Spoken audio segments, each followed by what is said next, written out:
हनुमान् श्रीपदो वायुपुत्रो रुद्रो नघोजरः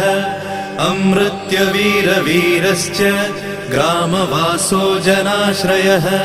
धनदो निर्गुणः शूरो वीरो निधिपतिर्मुनिः पिङ्गाक्षो वरदो वाग्मी सीताशोकविनाशकः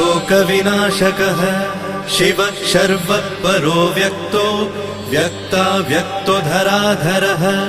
पिङ्गकेशः पिङ्गरोमा श्रुतिगम्यः सनातनः अनादिर्भगवान् देवो विश्वहेतुर्जनाश्रयः आरोग्यकर्ता विश्वेशो विश्वनाथो हरीश्वरः भर्गो रामो रामभक्तः कल्याणप्रकृतिस्थिरः